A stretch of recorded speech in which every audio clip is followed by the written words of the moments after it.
I was standing in my front yard watching a monarch butterfly land on a patch of native milkweed when I heard the lawn mower engine roar to life behind me. The property at 847 Meadowbrook Lane in Bloomington, Indiana, had been my pride and joy for the past 8 months. After years of living in apartments, I'd finally scraped together enough for a down payment on this modest 3-bedroom ranch house. The neighborhood seemed perfect at first. Tree-lined streets, well-maintained homes, friendly neighbors waving as they walked their dogs. What I hadn't anticipated was the Homeowners Association, or more specifically, Brenda Sutherland, the HOA president who ruled over our little subdivision like a tyrant in sensible shoes. My name is Oscar Quincy, and I'm a conservation biologist. I work for the Indiana Department of Natural Resources, focusing on pollinator habitat restoration. When I bought this house, one of my first projects was transforming the bland, water-guzzling lawn into something that actually mattered.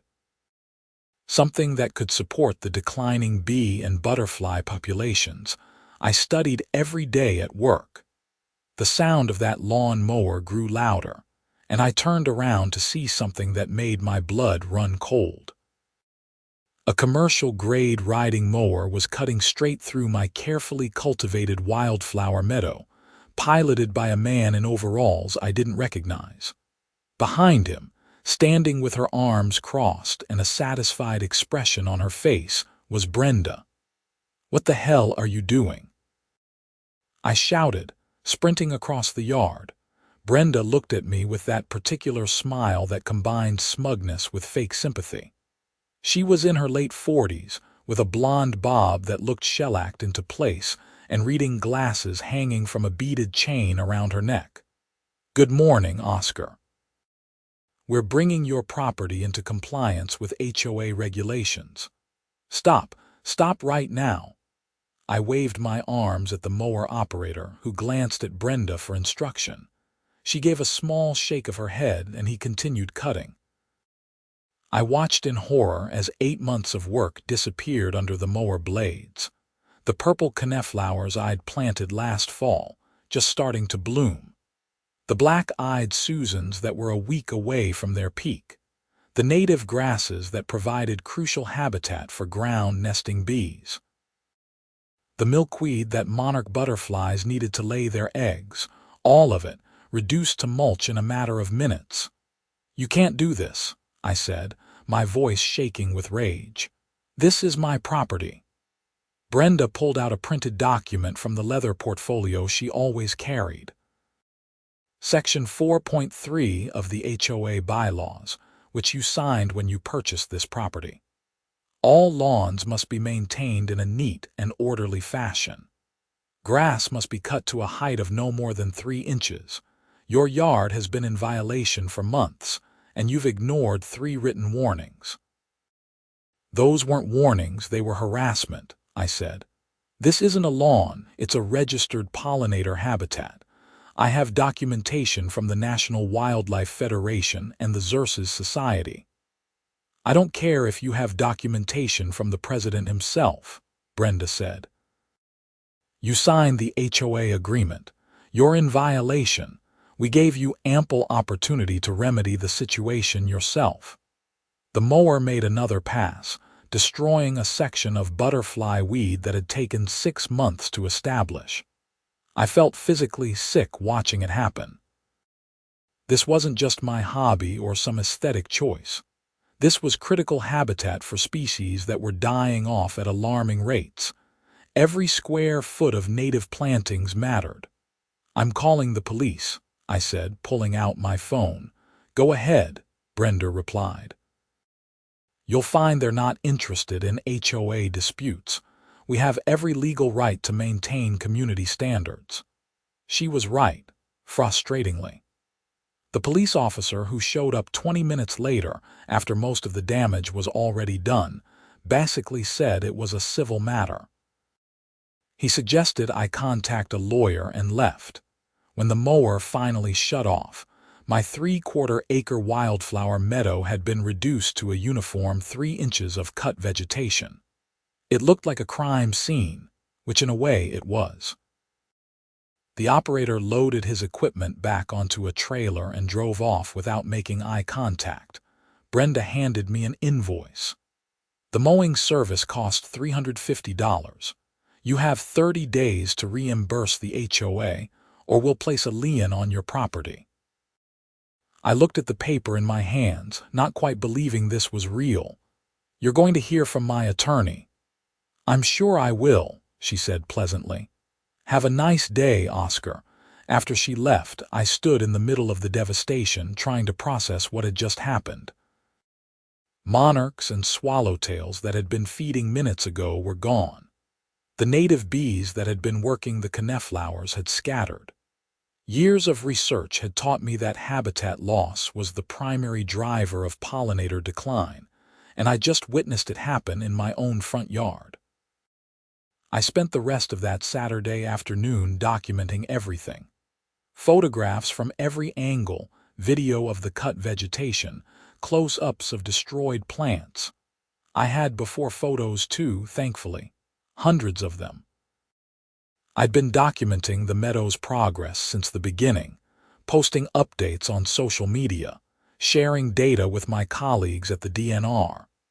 That evening, I called my friend Marcus Chen, who worked as an environmental attorney in Indianapolis. We'd met years ago at a conference and stayed in touch. They can't just do that, Marcus said after I explained the situation. I mean, they can enforce HOA rules, but there are limits. Plus, Indiana has some interesting case law about native plantings and environmental conservation. What are my options? I asked. Well, you can sue them for the cost of restoration. Document everything, get professional assessments of the damage. If this was a registered habitat, you might have grounds for additional damages. There's also the question of whether they followed proper procedures. Did they give you actual written notice of a violation with a chance to cure? I thought back to the letters I'd received. They sent me 3 letters saying my lawn was in violation of community standards. I responded to each one explaining that it was a native plant habitat, not a lawn. I even attached the wildlife habitat certification. Did they ever send you a formal notice that they were going to enter your property and remediate the situation? No, just letters saying I was in violation. That's good for us. HOAs have to follow specific procedures before they can take action, especially entering someone's property. Send me everything you have. Photos, correspondence, receipts for the plants and materials. I want to see the HOA bylaws too and any other governing documents. Over the next few days, I compiled everything. The cost analysis was sobering. I'd spent about $3,000 on native plants, seeds, and materials. But the real cost wasn't just the plants themselves. It was the ecosystem services they provided, the time and expertise required to establish them, and the impossibility of just replanting and expecting the same results. I called Dr. Sarah Brennan, a restoration ecologist at Indiana University, who I'd collaborated with on several projects. She agreed to come out and assess the damage. "This is worse than I expected," she said, walking through the stubbled remains of my meadow. She was in her 60s, with gray hair pulled back in a ponytail and dirt permanently under her fingernails from decades of field work. "You had a really healthy establishment here. That purple coneflower was probably 3 years away from peak maturity. The milkweed colonies were just getting established enough to support serious monarch reproduction. Can you put together an assessment of what it would cost to restore this?" I asked. She nodded slowly, making notes on her tablet. "I can, but Oscar, you need to understand something. True restoration of a habitat like this isn't just buying plants and sticking them in the ground. You had started developing the soil biology, the mycorrhizal networks, the insect populations. All of that is gone now.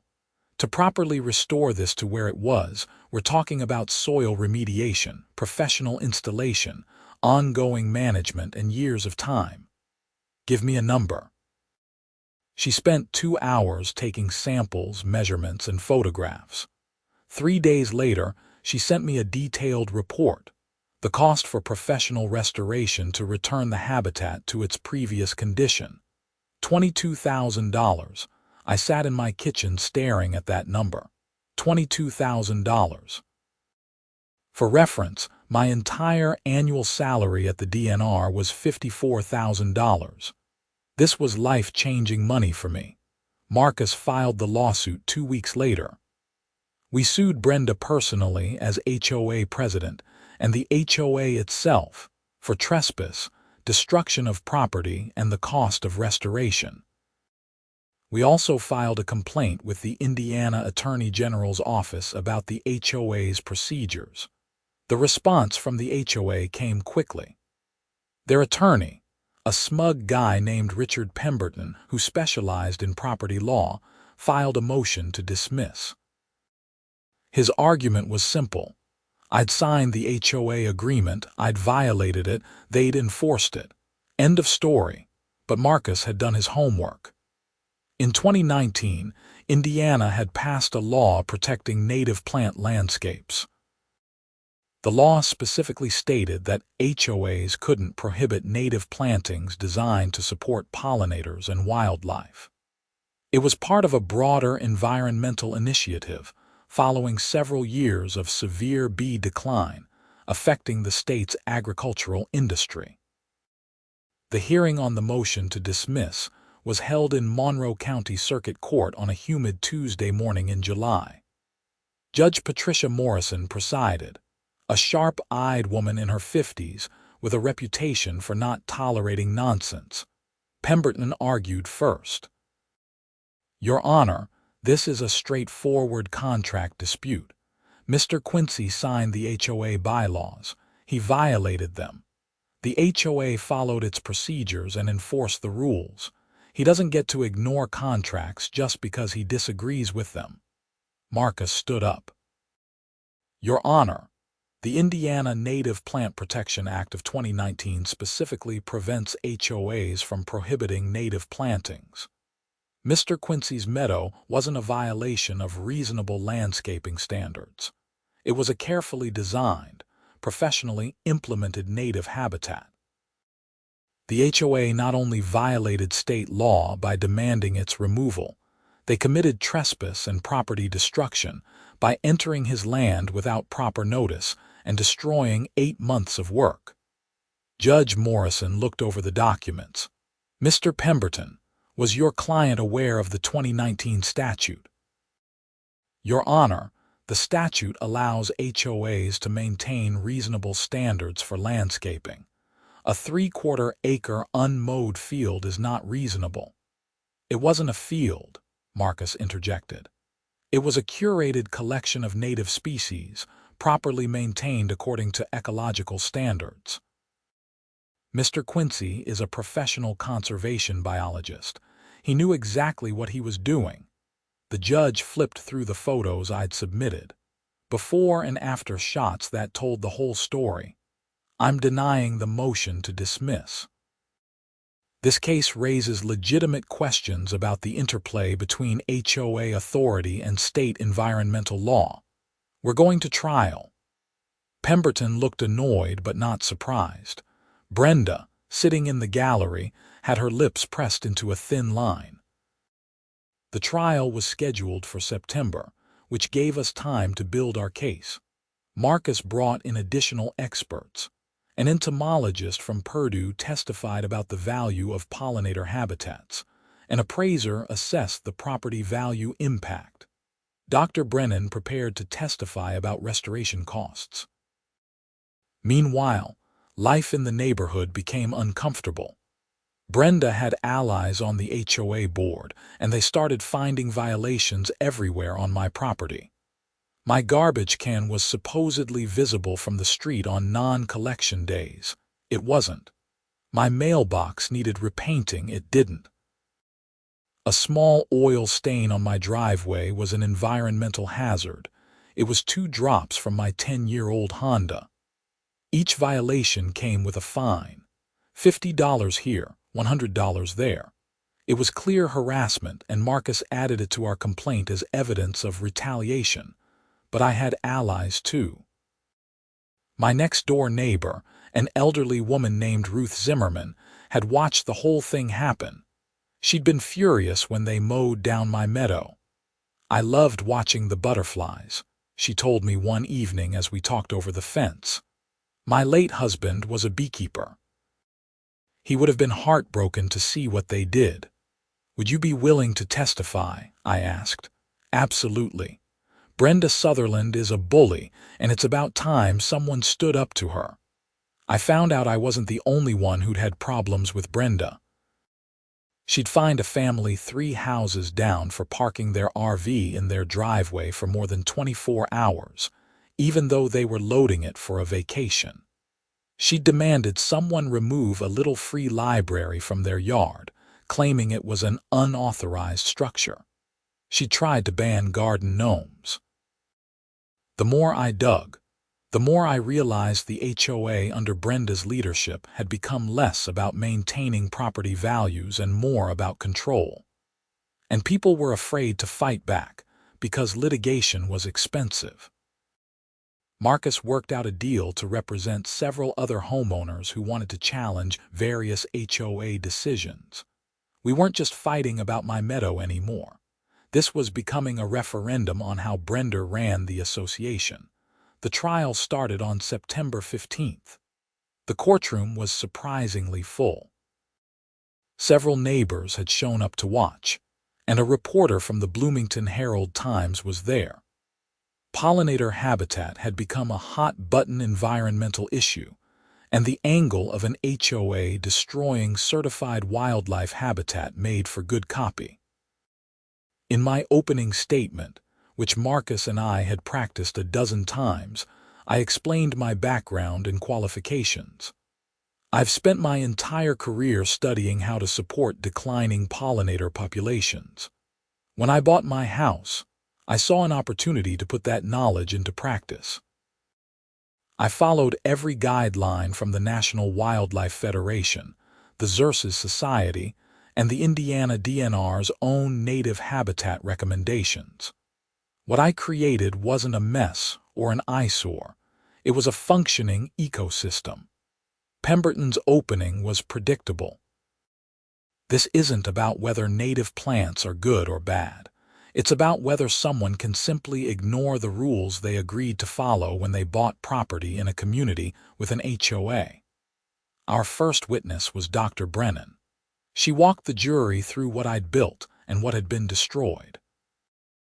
Mr. Quincy had established approximately 30 species of native plants, she testified.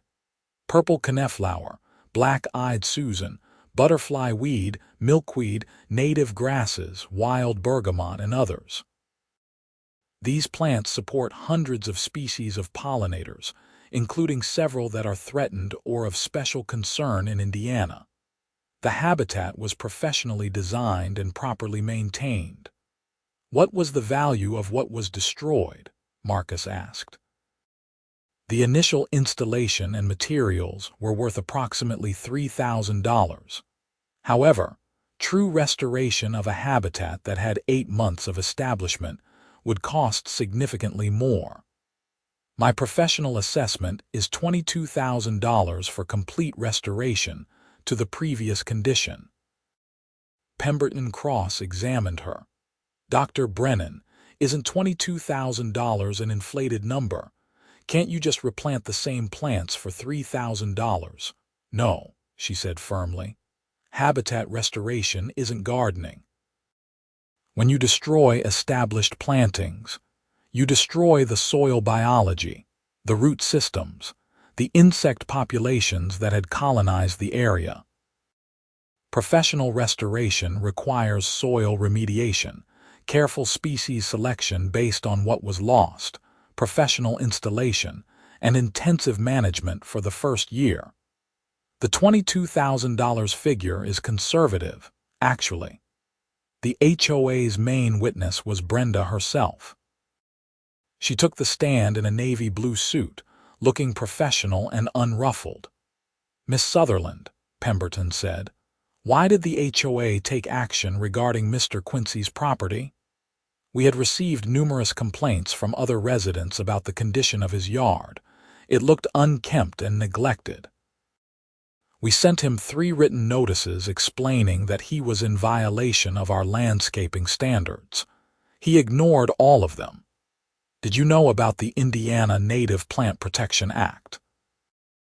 I was aware that there were some rules about native plants, but Mr. Quincy's property went far beyond reasonable native plantings.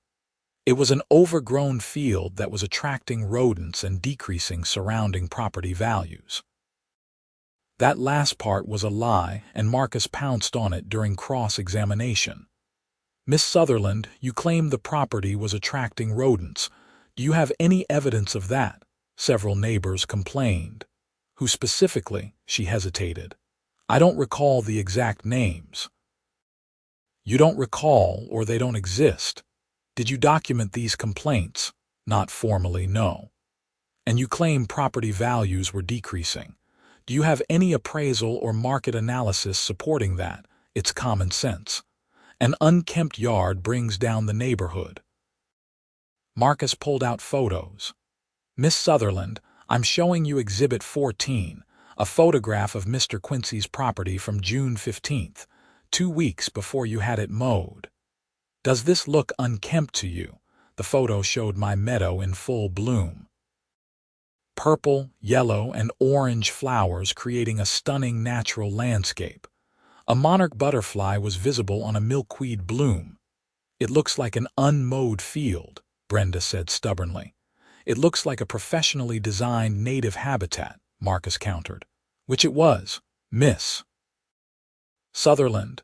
Did you or anyone from the HOA board consult with any environmental or landscaping professionals before deciding that this habitat violated your bylaws?" "We didn't need to. The bylaws are clear." "Did you read the Indiana Native Plant Protection Act before taking action?" "I was familiar with it. That's not what I asked. Did you read it? Did you consult with an attorney about whether your actions might violate state law?" "We were enforcing our bylaws, which don't supersede state law, Miss Sutherland. Did you give Mr. Quincy any notice that the HOA intended to enter his property and mow down his habitat?" "We sent him 3 violation notices." "That's not what I asked." "Did you give him specific notice that on a specific date the HOA would enter his property and remediate the violation?" She shifted in her seat. "The violation notices stated that continued non-compliance could result in the HOA taking corrective action." "Could result?" "Meaning it might happen someday. But you didn't tell him that on the morning of June 28th you'd hired someone to mow his yard, did you? He'd had months to fix the problem." "Answer the question. Did you give him specific notice of the date and nature of the corrective action?" "No." Marcus let that hang in the air.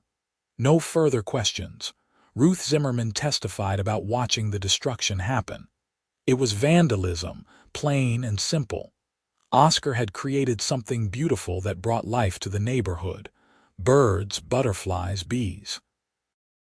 My grandchildren loved to visit and see all the wildlife, and Brenda had it all destroyed because she didn't like how it looked.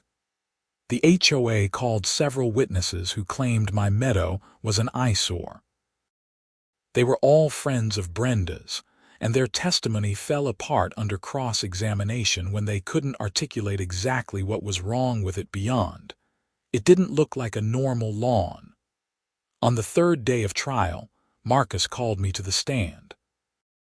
I explained my background, my work with the DNR, and my passion for pollinator conservation. "The monarch butterfly has declined by 80% over the past 20 years, I testified. Rusty-patched bumblebees are endangered. These losses aren't just sad from a nature perspective. Pollinators are essential to agriculture. Without them, we lose crops. 1/3 of the food we eat depends on pollinators. Creating habitat in urban and suburban areas is critical to their survival. What did it mean to you to have your habitat destroyed? Marcus asked. I took a breath, trying to keep my emotions in check. It felt like having 8 months of work erased in an hour. But more than that, it felt like watching something important and necessary be destroyed out of spite. I don't think Brenda Sutherland understands or cares about pollinator decline. She just wanted every yard to look the same, and mine didn't, so she had it destroyed.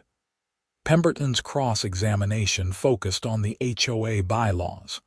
Mr. Quincy, you signed these bylaws when you purchased your property, correct? I did. And you understood that there were landscaping standards you'd have to follow. I understood there were standards, yes.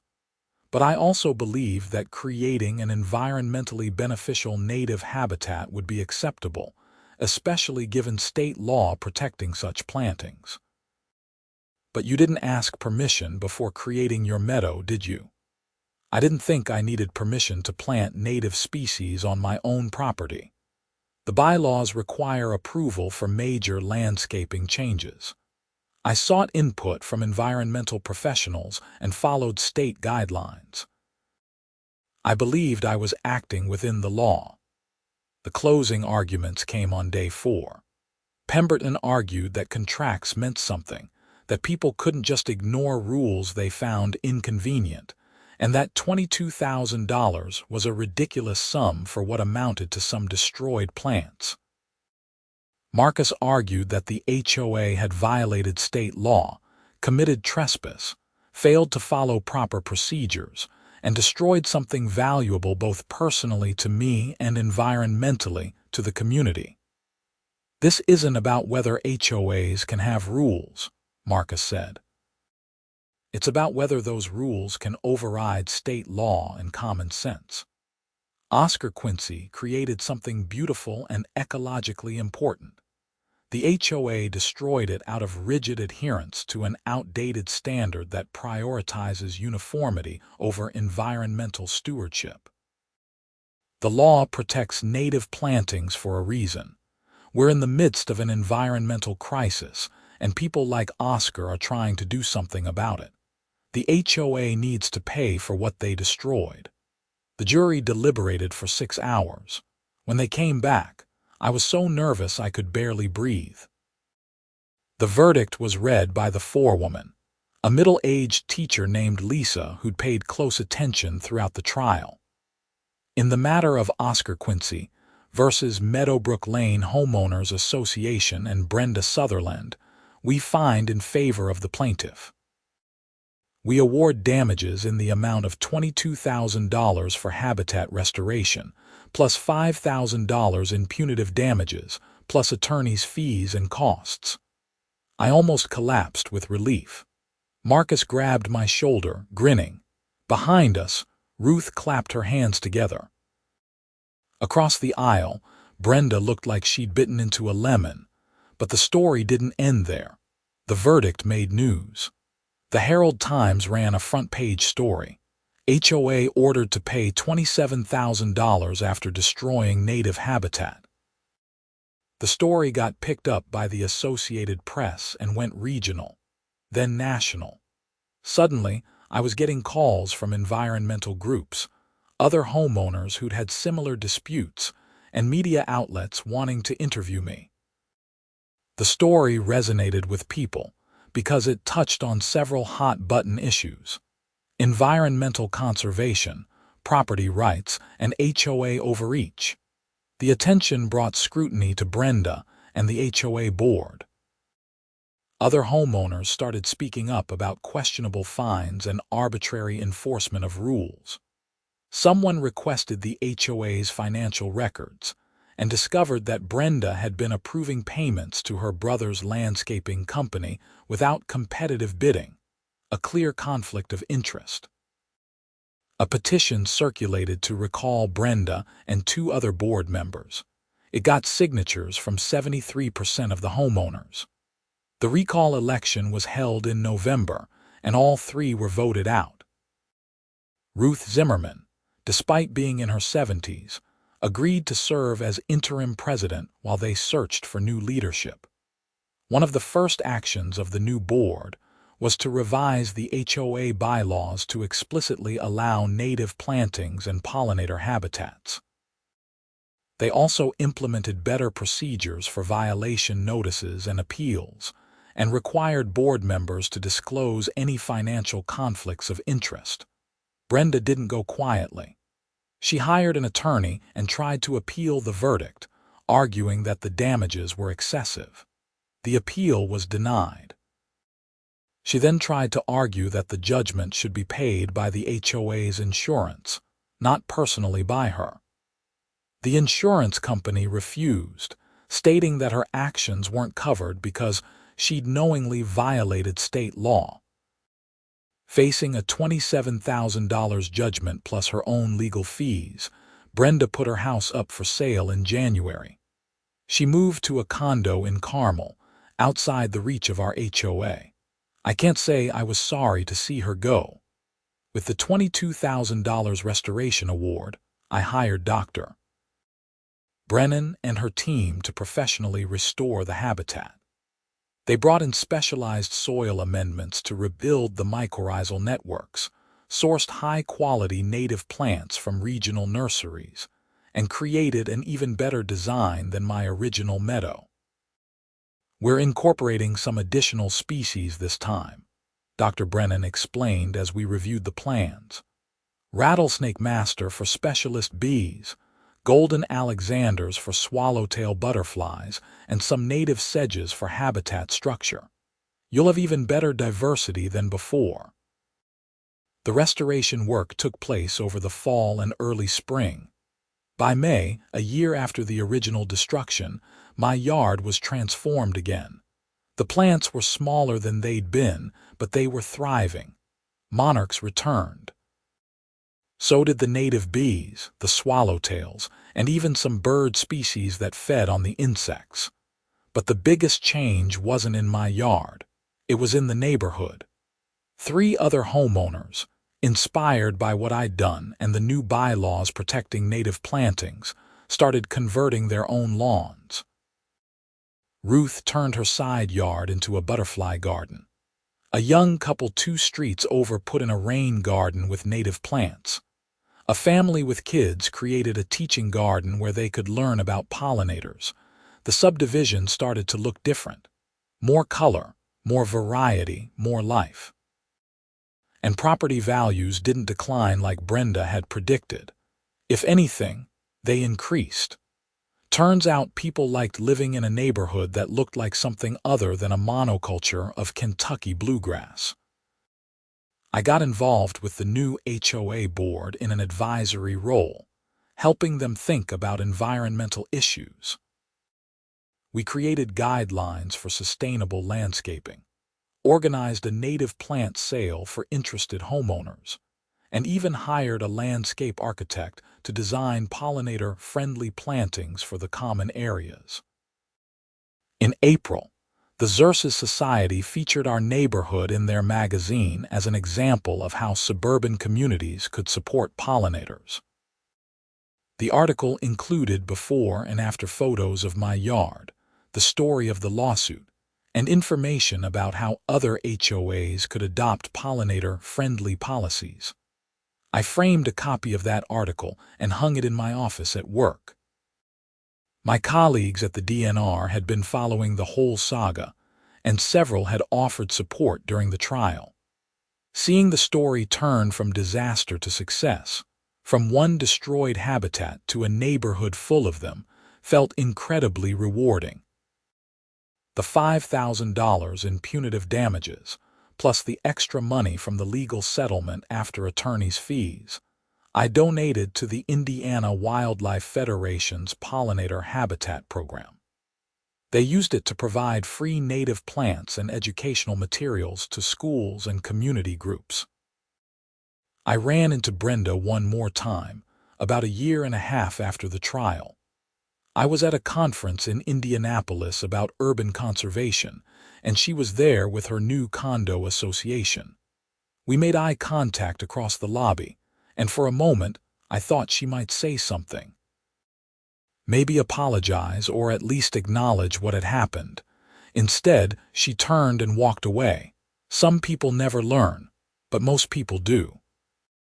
The experience taught me a lot about standing up for what matters, about the importance of community, and about how the law, when properly applied, can protect environmental values. It taught me that one person taking action can inspire others, creating ripple effects that go far beyond what you initially imagined. My meadow is thriving now, in its second full growing season since the restoration. It's become something of a neighborhood landmark.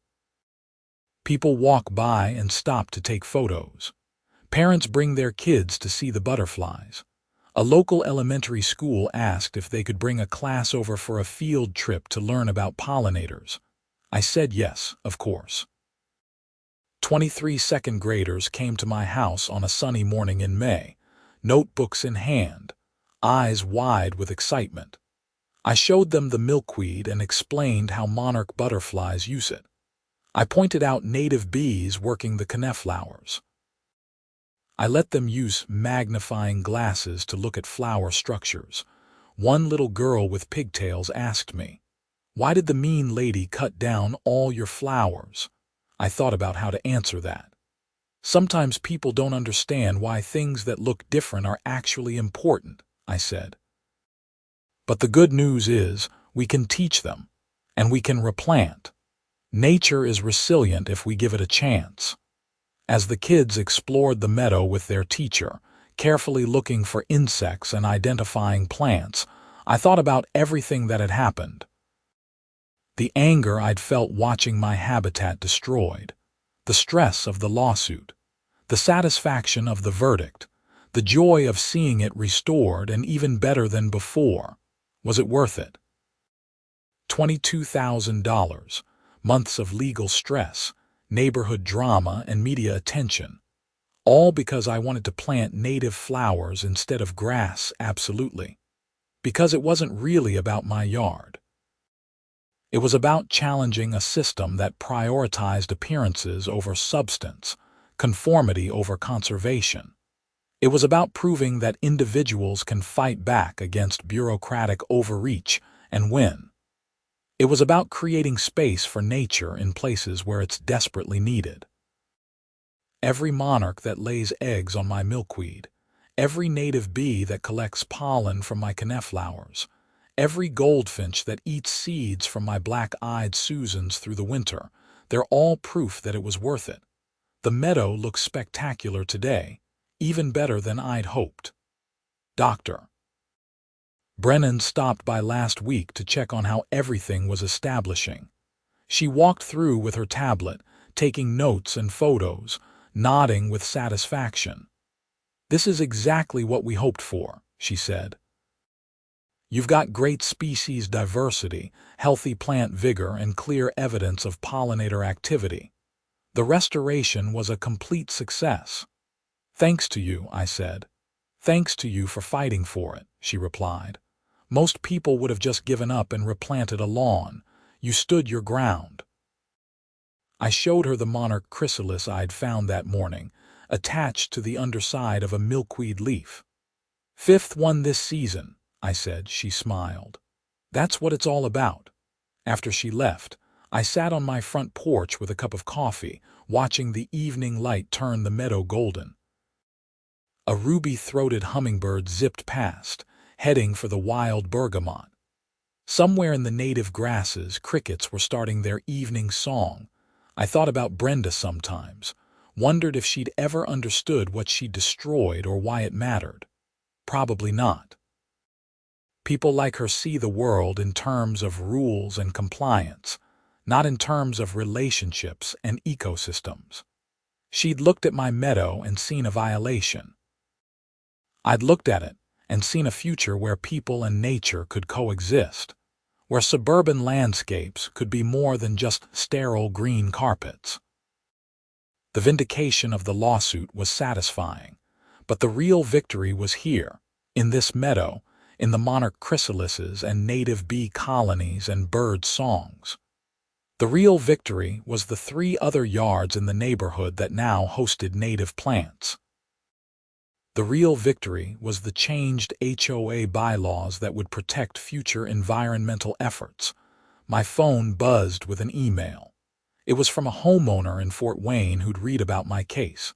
He was having a similar dispute with his HOA and wanted advice. I sighed, but started typing a response. This was part of it too, helping others fight their own battles. The legal precedent from my case had been useful. Marcus told me it had been cited in 4 other HOA disputes across Indiana, all involving native plantings or environmental modifications. 2 had settled in favor of the homeowners, 1 was still pending, and 1 had lost but on different grounds. You started something, Marcus had told me, whether you meant to or not. I hadn't meant to. I just wanted to plant some flowers and help some bees. But sometimes standing up for something small opens doors for something bigger. The Indiana legislature was even considering a bill to strengthen the Native Plant Protection Act, making it explicitly clear that HOAs couldn't prohibit pollinator habitats. The bill's sponsor had contacted me to testify at a committee hearing. Ruth walked over from her house, moving slowly with her cane.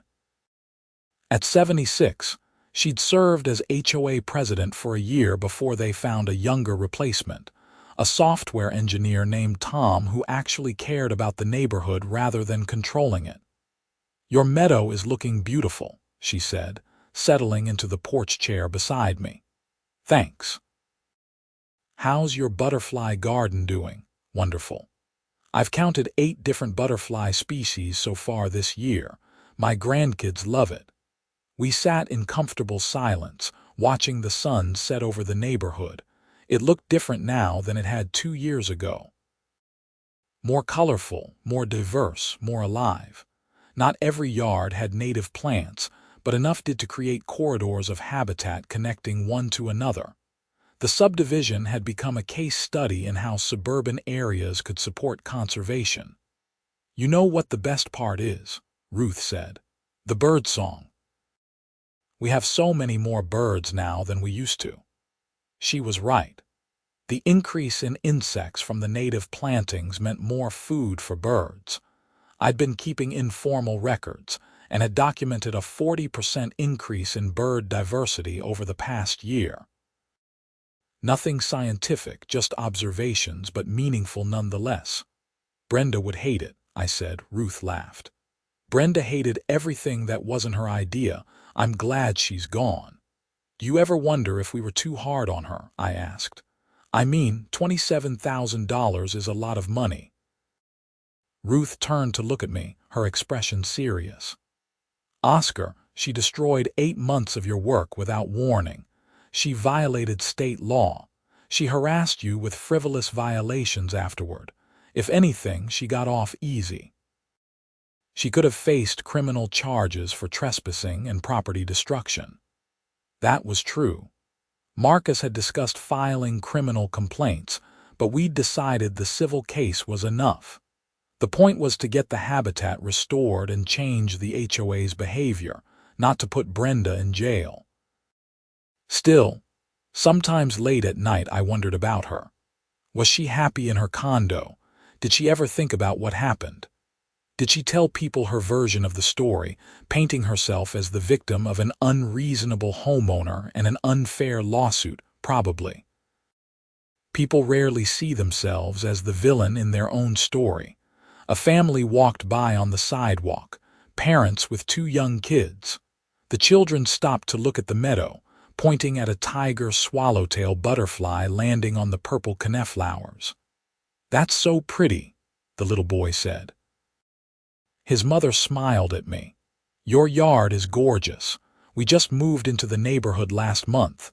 This is exactly the kind of place we wanted to live." After they moved on, Ruth said, "See, property values," I laughed. The irony wasn't lost on me that Brenda's concern about property values had been completely backward. The native plantings, the environmental focus, the sense of community that came from the changes, all of it had made the neighborhood more desirable, not less. The HOA's insurance situation had been complicated. After refusing to cover Brenda's judgment, the insurance company had also declined to renew the association's policy. It turned out that having a board member rack up a $27,000 judgment for violating state law was considered a risk factor. The new board had to shop around for coverage and ended up paying higher premiums for a year until they could prove better governance. Some homeowners had been angry about that, arguing that increased insurance costs meant increased HOA fees, which meant my lawsuit had cost them money. But Tom, the new HOA president, had shut that down quickly. The increased costs are because the previous board violated state law and exposed us to liability, he'd said at a meeting. Oscar didn't cause this problem. Brenda did. If you want to be angry at someone, be angry at her. The HOA fees had gone up $15 per month for 1 year, then gone back down when they found better insurance. A small price to pay for better governance and legal compliance. I finished my coffee and stood up. I should go check the milkweed for aphids. You and your milkweed, Ruth said affectionately. I'll see you later. Walking through the meadow in the fading light, I checked the milkweed plants carefully. Aphids were a common pest, and while they rarely killed the plants, heavy infestations could stress them. I found a few clusters and knocked them off with a spray of water from the hose. As I worked, I thought about the journey from that horrible morning when I'd watched my meadow being destroyed to this evening, standing in a restored habitat that was better than the original. It had been expensive, stressful, and time-consuming. It had exposed me to public attention I didn't particularly want. It had made me an accidental activist. But it had also connected me with people I never would have met otherwise. Other conservationists, legal experts, homeowners fighting their own battles, educators, and journalists. I'd learned about environmental law, HOA governance, restoration ecology, and community organizing. I discovered reserves of determination I didn't know I had. Most importantly, I'd proven something that needed proving, that individuals could stand up to institutional power and win when they were in the right, that environmental values could be protected even in seemingly mundane contexts like HOA bylaws, that one person's actions could inspire broader change. The meadow was proof of all that. Not just my meadow, but the other native plantings throughout the neighborhood, the revised bylaws, the pending state legislation, the other homeowners in other towns who'd read my story and decided to fight their own battles. A firefly blinked in the gathering darkness, then another. I smiled. Fireflies were another species in decline, victims of light pollution and habitat loss. But here, in this little patch of restored habitat, they were thriving. I went inside and pulled up my email, responding to the homeowner from Fort Wayne who'd asked for advice. I told him about finding a good environmental attorney, documenting everything, getting professional assessments, and understanding his rights under the Native Plant Protection Act. I offered to connect him with Marcus if he needed representation. This had become part of my life now, helping others navigate the same kind of dispute I'd faced. I got emails and calls weekly from people across Indiana, and occasionally from other states. Some just wanted encouragement, others needed specific legal or technical advice. I helped when I could, grateful that my experience could benefit others. The next morning I woke early and went outside to check on the meadow. This had become my routine, a morning walk through the habitat before heading to work. It grounded me, reminded me why I did what I did. A goldfinch flew up from a patch of black-eyed Susans, seeds in its beak. A bumblebee worked methodically through the bergamot flowers. The sun was just clearing the trees, lighting up the dewdrops on the native grasses. It was perfect. Not perfect in the manicured, controlled way that Brenda had wanted. Perfect in the messy, living, breathing way that nature is when given half a chance. I thought about the $22,000 restoration bill, about the judgment that had vindicated my position and punished the HOA's overreach. That number had seemed astronomical when Dr. Brennan first quoted it. But standing here now, seeing what it had created, it seemed almost too small. How do you put a price on a functioning ecosystem? On the education of those elementary school kids who'd visited? On the inspiration provided to other homeowners?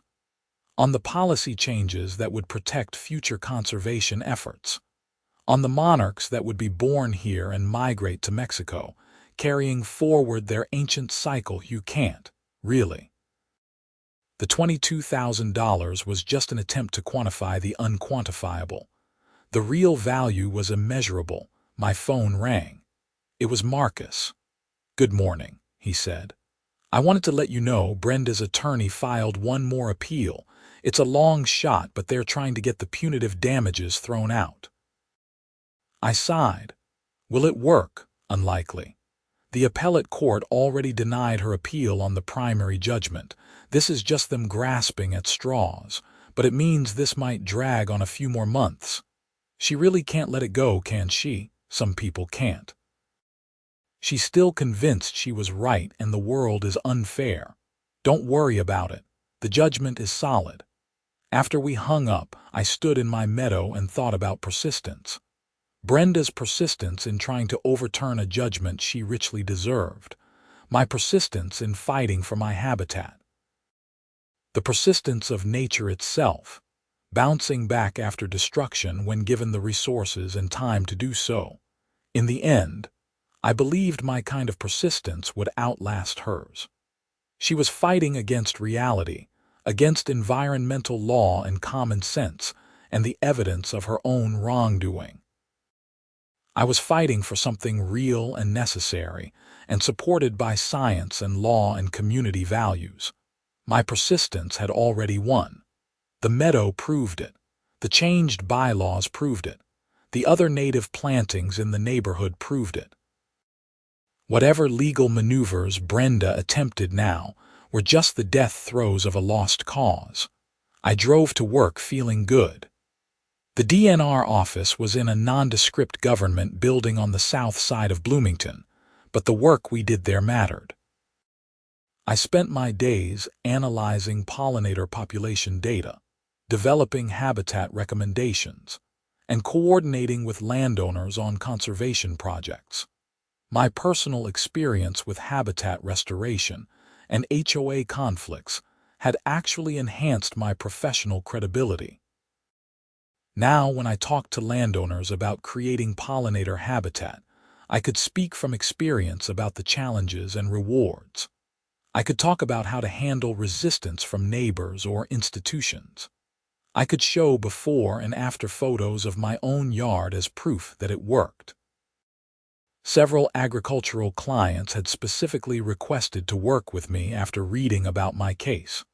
They saw someone who didn't just talk about conservation but lived it, even when it cost me. That authenticity mattered.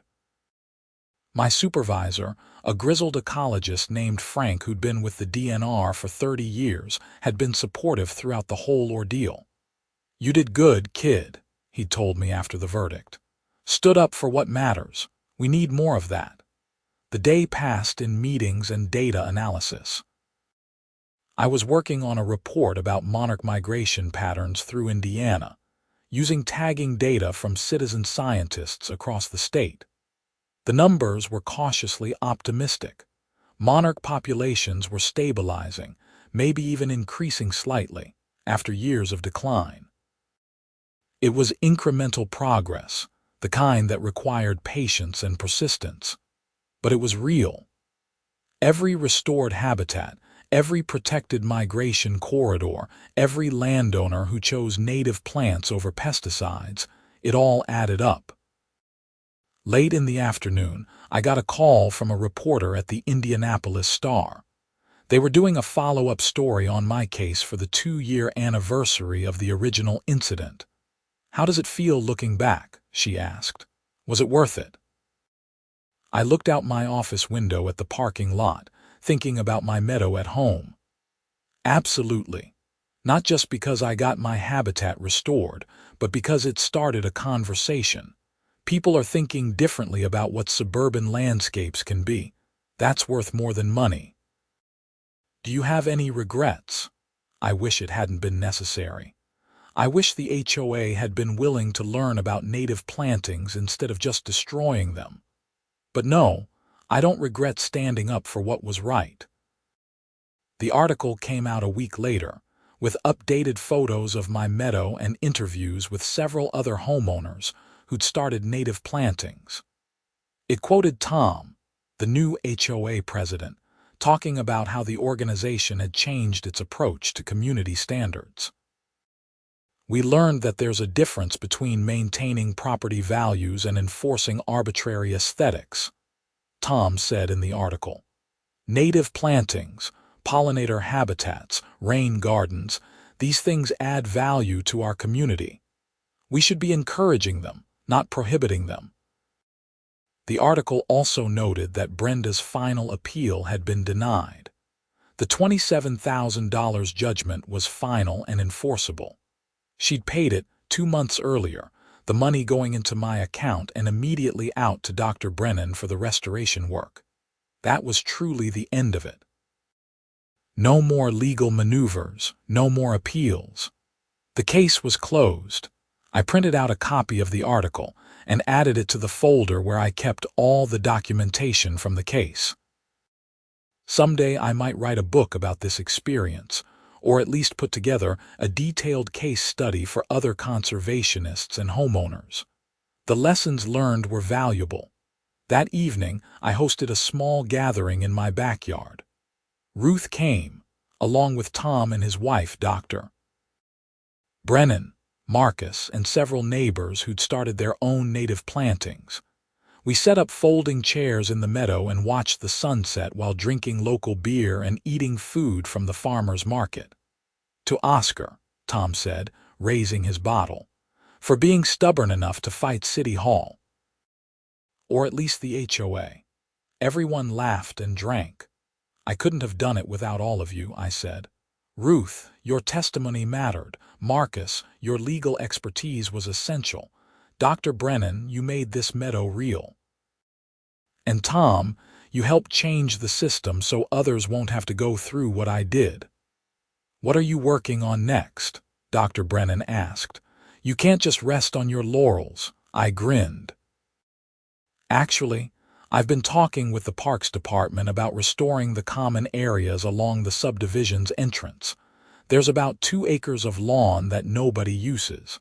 I think we could turn it into demonstration native habitat." "Of course you do," Ruth said fondly. "You're addicted to this." Guilty. But seriously, imagine if every HOA in Indiana converted just 10% of their common areas to native habitat. The impact would be massive. We talked late into the evening, watching fireflies emerge as darkness fell, listening to the crickets and the rustle of wind through native grasses. These were my people, I realized. Not connected by blood or long history, but by shared values and the experience of fighting for something important. The meadow had brought us together. Brenda's attempt to destroy it had backfired spectacularly, creating not just a restored habitat, but a community of people committed to environmental stewardship. In a weird way, I almost felt grateful to her. Without her overreach, I might never have fought so hard, never created something so beautiful, never connected with these wonderful people, never started the broader movement that was changing how our subdivision and others approached landscaping. Her attempt to enforce conformity had instead sparked diversity. Her destruction had led to creation. Her small-mindedness had opened up possibilities. Of course, she'd also paid $27,000 for her actions, so maybe gratitude was too strong a word. Justice had been served. That was enough. As my friends filtered home, I sat alone in the meadow, listening to the night sounds. Somewhere in those native grasses, monarch caterpillars were eating milkweed leaves, preparing for their transformation. Native bees slept in their burrows, resting up for another day of pollination. The whole ecosystem was alive and functioning, doing what it had evolved to do over millions of years. This was what I'd fought for. Not just pretty flowers or personal satisfaction, but this. A functioning piece of the living world, resilient and interconnected and valuable beyond measure. The $22,000 bill had seemed outrageous to some people. How could destroyed plants possibly cost that much? But they'd missed the point. It wasn't about the plants themselves. It was about the ecosystem, the time, the expertise, the interconnections, the value of what had been lost and the cost of bringing it back. Dr. Brennan had been right to quote that number, and the jury had been right to award it. Anything less would have sent the message that environmental destruction was cheap, that habitat didn't really matter, that people like Brenda could violate the law without consequences. The judgment had sent a different message. Native habitats are valuable, environmental laws mean something, and people who destroy ecosystems will be held accountable. That message had rippled outward far beyond my little meadow in Bloomington, Indiana. It had reached homeowners and HOAs across the state and beyond. It had influenced legislation and policy. It had changed minds and sparked action, all because I'd refused to accept the destruction of something I'd built. All because I'd stood up and fought back. Looking at my meadow now, thriving and beautiful in the darkness, I knew I'd made the right choice. Whatever it had cost in money, time, and stress, it had been worth it. The monarch chrysalis I'd shown Dr. Brennan had opened that morning. I'd watched the butterfly emerge, wings crumpled and wet, gradually pumping them full of fluid until they spread wide, revealing the iconic orange and black pattern. It had rested for a few hours, then taken flight, heading south on instincts older than human civilization. That butterfly would travel thousands of miles to a forest in Mexico, where it would spend the winter with millions of others. In spring, it or its offspring would return north, part of one of nature's great migrations. And it had been born in my front yard, in a meadow that almost didn't exist, saved by a lawsuit and a $22,000 judgment and the stubborn refusal of one conservation biologist to accept defeat. That felt like victory enough.